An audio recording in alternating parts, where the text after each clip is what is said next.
কুনাল বারবার বলছিল, মামি আপনি অনেক মিষ্টি, অনেক কিউট। আমি মজা করে বললাম, তাহলে পাশের বাড়ির মেয়েদের নিয়ে ভাবছ কেন? আমার মধ্যে কি খুদ দেখলে? কুনাল একটু হেসে বলল, মামি আপনি এসব কি বলছেন? আপনার মাথা তো ঠিক আছে। তাই বুঝি। তাহলে আজ সকালে যখন আমি প্রীতমকে খাওয়াচ্ছিলাম তখন তুমি কি করছিলে? আর যখন আমি ফ্লোরে কিছু তুলছিলাম তখন?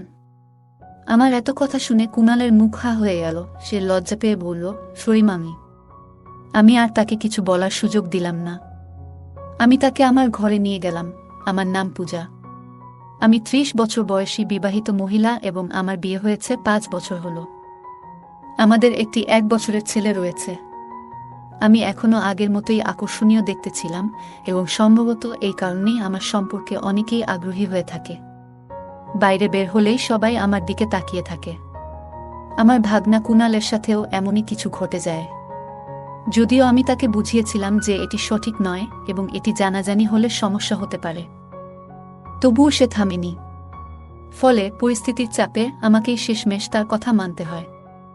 এরপর ১ মাস ধরে আমাদের মধ্যে যা ঘটে তা নিয়ে আরও কিছু কথা বলবো এই গল্পে। আমি এক বাচ্চার মা হলেও আমি আমার শরীরের অনেক যত্ন নিতাম। তাই এখন সবাই বলে আমি নাকি আগের থেকেও অনেক সুন্দর আর আকর্ষণীয় হয়েছি। আমি শহরে থাকার কারণে আমি সব সময় ছোট পোশাক আর জিন্স পরতে ভালোবাসতাম। তারপরেও আমার স্বামী আমাকে তেমন সময় দিতেন না। তাই আমি নিজেকে ভীষণ একাকী মনে করতাম। বন্ধুরা, আজকের গল্পটা অনেক বেশি স্পেশাল। আশা করছি তোমাদের ভালো লাগবে। গল্পগুলো ভালো লাগলে ভিডিওটি লাইক, শেয়ার এবং চ্যানেলটি সাবস্ক্রাইব করো প্লিজ। আমাদের শহরে একটি কাপড়ের দোকান রয়েছে, তাই আমি এবং আমার স্বামী রমেশ ২ বছর আগে গ্রাম ছেড়ে শহরে এসে বসবাস শুরু করেছি। এদিকে এইবার আমার ভাগনা কুনাল আমাদের বাড়িতে ছুটি কাটাতে এসেছে। সে ১০ম শ্রেণীতে পড়ে। স্কুল থেকে ১ মাসের ছুটি পেয়ে এবার সে আমাদের কাছে এসে মজা করে কিছু সময় কাটানোর সিদ্ধান্ত নেয়। কুনাল যখন আমাদের বাড়িতে আসার জন্য বাসস্টপে পৌঁছায় তখন আমি নিজেই তাকে আনতে যাই, কারণ আমার স্বামী রমেশ সব সময়ের মতো দোকানে ব্যস্ত ছিল। বাসস্টপে যাওয়ার সময় আমি জিন্স আর টি শার্ট পরেছিলাম, যা কুনালের নজর কেড়ে নেয়। তখন আমাকে দেখতে অনেক সুন্দর লাগছিল। আমি মাঝে মাঝে একটু অন্যরকম পোশাক পরে নিই, যেমন জিন্স আর টি শার্ট, আর আমার স্বামী রমেশ এতে কিছু বলেন না। আমি কি পরলাম না পরলাম আমার স্বামীর কোনো যায় আসত না। সেদিন কুনাল বাসস্টপে আমার জন্য অপেক্ষা করছিল। এখন আমি আপনাদের কুনাল সম্পর্কে কিছু বলি। সে আমার ভাগনা। সে গ্রামে থাকে। দূর থেকে আমি কুনালকে ডেকে উঠলাম, কিন্তু আমাকে জিন্স পোশাকে দেখে সে প্রথমে চিনতে পারেনি এবং এদিক সেদিক তাকাতে লাগল। আমি যখন তাকে হাত দিয়ে ইশারা করলাম তখন সে আমার কাছে এসে পৌঁছায় এবং প্রথমেই আমার পায়ে ছোঁয়। আমি তাকে আশীর্বাদ দিয়ে বললাম, আরও কত করবে কুনাল? আমি তো এতটাও বুড়ি নেই। কুনাল হাসতে হাসতে বলে, না মামি, আপনি তো এখনও ১৮ বছরের মতোই দেখাচ্ছেন। আমি তো আপনাকে চিনতেই পারিনি। যদি আপনি সিঁদুর না পরতেন কেউ বলতেই পারত না যে আপনি একজন বাচ্চার মা। তার কথা শুনে আমি হেসে বললাম, যাও, এবার অনেক হয়েছে, আর মিথ্যা বলো না। তোমার মামা তো সবসময় বলে যে আমার মধ্যে আগের সেই উজ্জ্বলতা আর নেই। তখন কুনাল বলে উঠল, সত্যিই বলছি মামি, আপনি অনেক কিউট দেখাচ্ছেন। মনে হচ্ছে আগের থেকে অনেক সুন্দর লাগছেন। কুনালের মুখ থেকে নিজের প্রশংসা শুনে আমি একটু খুশিই হচ্ছিলাম, কারণ রমেশ আমার স্বামী তো কখনো আমার প্রশংসা করে না। কাজ সেরে বাড়ি ফেরার সময় সারাটা পথ কুনাল আমার সাথে কথায় মশগুল ছিল। কুনালের আমার হাত ধরে রেখেছিল এবং আমি বললাম, তুমি তো আর ছোট নও যে হারিয়ে যাবে। তখন কুনাল মজা করে বলল, কি হয়েছে মামি? হাত ধরলে কি আপনার হাত ময়লা হয়ে যাবে নাকি? কুনালের উচ্চতা আমার থেকে সামান্য কম ছিল, আর আমি সেদিন শাড়ি পরিনি, তাই একটু অস্বস্তি হচ্ছিল। বাড়িতে পৌঁছানোর পর কুনাল গোসল সেরে নিল। আমি তার জন্য চা এবং কিছু নাশতা তৈরি করে দিলাম। তারপর আমরা একসঙ্গে বসে চা খেলাম। এই সময় আমি কুনালের কাছে তার মা ও পরিবারের সবার খোঁজ খবর নিলাম এবং রমেশকেও ফোন করে জানিয়ে দিলাম যে কুনাল এসে গেছে। আমার ছেলে প্রীতম, যাকে আমরা আদর করে খুব প্রীতম বলে ডাকি, তখনও ঘুমাচ্ছিল। গল্প করতে করতে আমি মজা করে কুনালকে জিজ্ঞেস করলাম, এই যে, কোনো গার্লফ্রেন্ড বানিয়েছ নাকি এখনও সিঙ্গেল ঘুরছ? আমার মুখে এমন প্রশ্ন শুনে কুনাল একটু লজ্জা পেল। আমি হাসতে হাসতে বললাম, আর বলেও ফেলো। এত লজ্জা পাচ্ছ কেন? আমি তো আর তোমার মাকে কিছু বলবো না। তখন কুণাল একটু হেসে বলল, আসলে মামি, একটা মেয়ে আছে, কিন্তু আমি এখনও কিছু বলিনি। আমি আবার মজা করে বললাম, ওহ, তাহলে এখনও কিছু বলেনি? কুণাল মজা করে বলল, মামি, কথা তো দূরের কথা। কুণালের কথা শুনে আমি এত হাসছিলাম যে পেটে ব্যথা হয়ে গেল। গল্প করতে করতে কখন বিকেল 5টা বেজে গেছে বুঝতেই পারিনি। এদিকে আমার ছেলে প্রীতম ঘুম থেকে উঠে গেছে, তাই কুণাল তার সাথে খেলতে শুরু করল, আর আমি বাড়ির কাজকর্মে ব্যস্ত হয়ে গেলাম। কিছুক্ষণ পর কুণাল প্রীতমকে নিয়ে আমার কাছে এলো, কারণ সে কাঁদছিল। কুণাল বলল, মামি, অনেকক্ষণ ধরে সে শান্ত হচ্ছে না, আপনি একটু সামলান। আমি বুঝলাম হয়তো ও ক্ষুধার্ত, কারণ দুপুরেও তাকে খাওয়ানো হয়নি, তাই আমি রান্নাঘরে গিয়ে প্রীতমকে খাওয়াতে শুরু করলাম। এ সময় দেখলাম কুণাল আমার দিকে তাকিয়ে আছে, আর আমি চোখ ফেরাতেই সে সরে গেল। আমি বুঝতে পারছিলাম তার মনের মধ্যে কিছু চলছে। আমি মৃদু হেসে বললাম, কি হয়েছে কুণাল? এতে লজ্জা পাওয়ার কি আছে? এরপর আমি তাকে বললাম, প্রীতমকে বিছানায় শুইয়ে দাও, এখন অনেকক্ষণ ঘুমাবে। তারপর আমি সবার জন্য রাতের খাবার তৈরি করতে ব্যস্ত হয়ে পড়লাম। এতক্ষণে রমেশও দোকান থেকে বাড়ি ফিরে এলো। রাতে রমেশ কাজ সেরে গোসল করে খাওয়ার জন্য বারান্দায় চলে এলেন। খাওয়া দাওয়ার পর রমেশ ও কুণাল কিছুক্ষণ গল্প করল, আর আমি রান্নাঘরের কাজ গুছিয়ে নিলাম। এরপর রমেশ ক্লান্ত হয়ে তার ঘরে গিয়ে শুয়ে পড়লেন। আমি কুণালের জন্য পাশের ঘরে বিছানা ঠিক করে দিলাম, কারণ বাইরে ঠান্ডা পড়তে শুরু করেছে। তারপর আমি নিজের ঘরে চলে গেলাম। ততক্ষণে রমেশ আমাদের ছেলে প্রীতমকে দোলনায় শুইয়ে দিয়েছে এবং আমার অপেক্ষায় ছিল। কিন্তু যখন আমি চুল বেঁধে বিছানায় পৌঁছালাম, দেখলাম রমেশ অপেক্ষা করতে করতে ঘুমিয়ে পড়েছে। এটা দেখে আমার সব অনুভূতি ম্লান হয়ে গেল, কারণ গত কিছুদিন ধরে রমেশ বেশ চিন্তিত ছিল। সম্ভবত দোকানের কাজ ভালোমতো চলছিল না। তাই তাকে জাগালাম না, কারণ তার মানসিক চাপ বাড়াতে চাইনি। একটু মন খারাপ নিয়ে আমিও শুয়ে পড়লাম। কিন্তু তখন হঠাৎ মনে পড়ল যে আজ কুণাল এসেছে।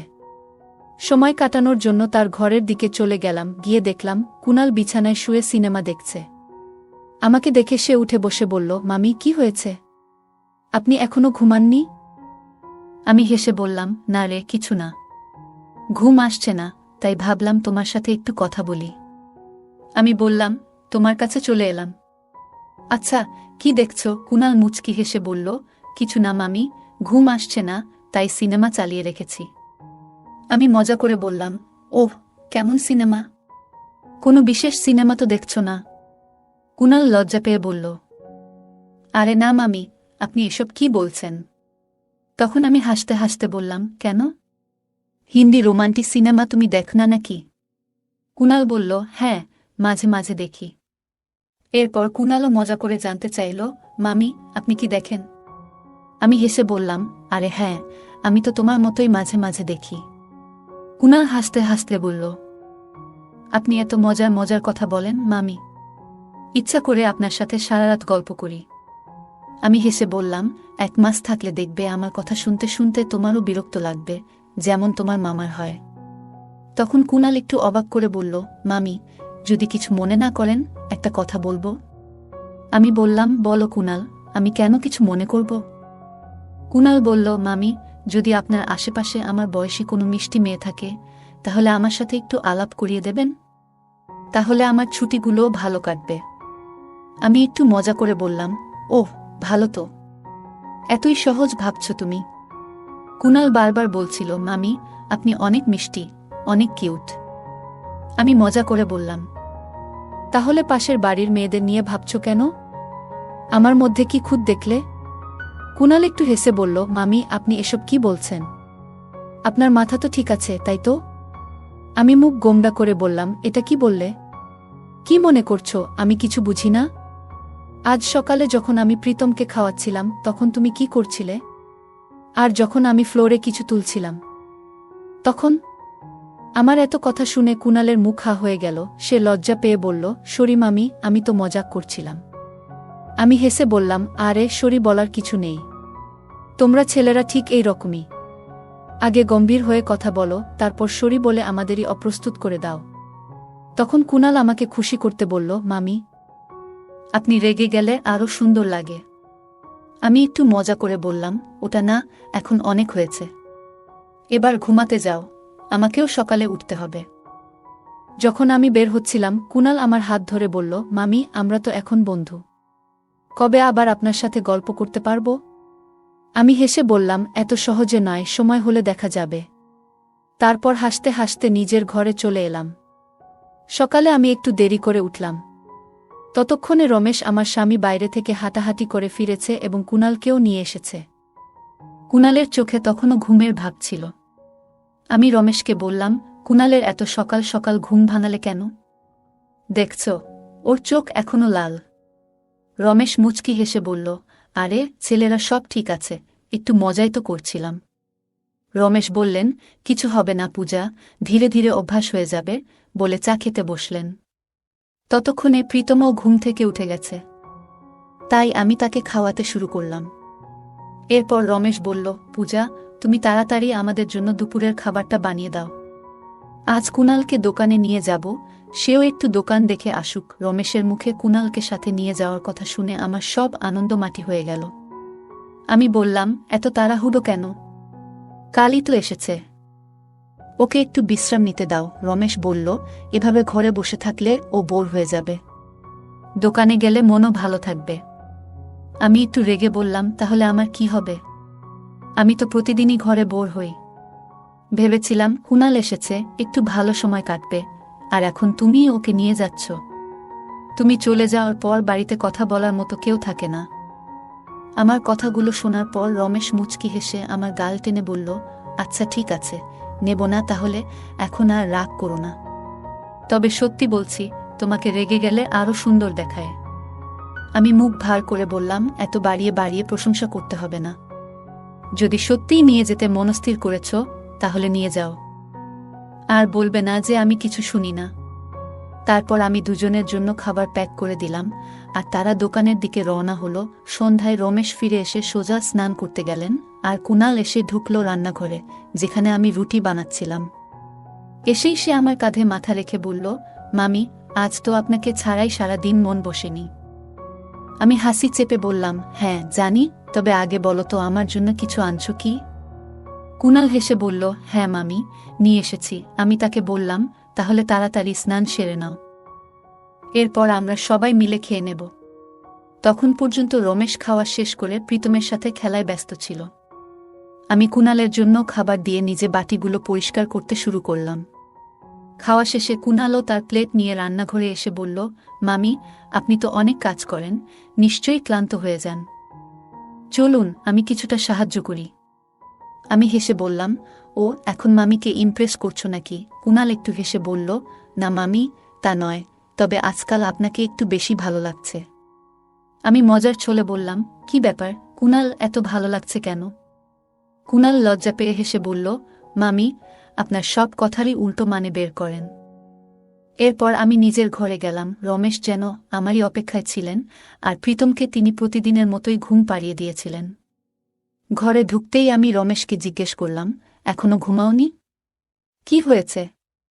রমেশ এসে বললেন, আসলে ঘুম আসছে না, তাই একটু জেগেছিলাম। আমি একটু মজা করেই বললাম, আচ্ছা, আর যখন আমায় ঘুম আসতো না তখন তো কিছু বলনি। রমেশ একটু থেমে বললেন, পূজা তুমি তো জানো গত কয়েকদিন ধরে দোকানের কাজটা ঠিকমতো চলছে না, তাই একটু চিন্তায় ছিলাম। আমি মুচকি হেসে বললাম, ওহ আচ্ছা, এত ভাবনার কিছু নেই, ঠিক হয়ে যাবে, তুমি একটু অপেক্ষা করো, আমি হাত মুখ ধুয়ে আসছি। অনেকদিন পর রমেশ জানালেন যে তিনি কিছুটা বেশি সময় আমার সাথে কাটাতে চান, আর এটাই শুনে আমার মন আনন্দে ভরে উঠল। এরপর বেশ কিছুক্ষণ ধরে আমরা একসাথে সময় কাটালাম, নানা গল্প আর হাসি ঠাট্টায় মেতে উঠলাম, যতক্ষণ না আমার হাসি থামানো মুশকিল হয়ে গেল। তার এতটা সময় নিয়ে আমার পাশে থাকার আগ্রহ দেখে মনটা সত্যিই প্রশান্তিতে ভরে উঠল। এরপর গল্প করতে করতে কখন যে ঘুমিয়ে পড়েছি বুঝতেই পারিনি। সকালে যখন কুনালের জন্য চা নিয়ে গেলাম, দেখলাম সে চা খেতে চাচ্ছিল না। বুঝতে পারলাম রাতে আমি তার সাথে কথা বলতে পারিনি বলে তার মন খারাপ। আমি স্নেহভরে জিজ্ঞাসা করলাম, কি হয়েছে কুনাল, তুমি কি আমার উপর অভিমান করেছ? কুনাল মৃদু কণ্ঠে বলল, রাতে তুমি আমার কাছে আসনি কেন? কুনাল বলল, মামি জানো আমি একটানা রাত 1টা পর্যন্ত তোমার অপেক্ষা করছিলাম। তার কথায় আমি চুপ হয়ে রইলাম, কিন্তু তার প্রতীক্ষা দেখে বুঝতে পারলাম আমরা যা করতে যাচ্ছিলাম তা ঠিক নয়। অনেকদিন পর যেন আমার ভাবনায় কিছুটা স্পষ্টতা এলো, তাই আমি কুণালকে শান্তভাবে বোঝানোর চেষ্টা করলাম এবং তার কাছে ক্ষমাও চাইলাম। তখন কুণাল বলল, মামি, এভাবে কথা বলছো কেন? আমি জানি তোমার হয়তো আজ একটু বিশ্রামের দরকার, তবে কাল কিংবা পরশু কিছু সময় বের করো, তোমার সাথে গল্প করতে আমার খুব ভালো লাগে। কুণালের এমন আবেগ দেখে আমি একটু চিন্তিত হয়ে পড়লাম, বুঝলাম যে ও সহজে বুঝতে চাইছে না। ঠিক সেই সময় রমেশ ডাক দিয়ে বলল, পূজা, শিগগিরই খাবারটা গুছিয়ে দাও, আজ আমাকে তাড়াতাড়ি বের হতে হবে। আমি রান্নাঘরে গেলাম, রমেশের জন্য খাবার প্যাক করলাম। রমেশ বের হওয়ার সময় আমি বললাম, আজও কুণালকে তোমার সাথে নিয়ে যাও, যাতে ও একটু বাইরে ঘুরে আসে। জানতাম বাড়িতে থাকলে ও আমাকে একা থাকতে দেবে না। তবে রমেশ একটু অবাক হয়ে বললেন, কালও তো তুমি বললে ওকে বাড়িতে থাকতে দাও, আর আজ সাথে নিয়ে যাওয়ার কথা বলছো। ও তো দোকানে মনও বসাতে পারছে না। এটা বলেই রমেশ চলে গেলেন।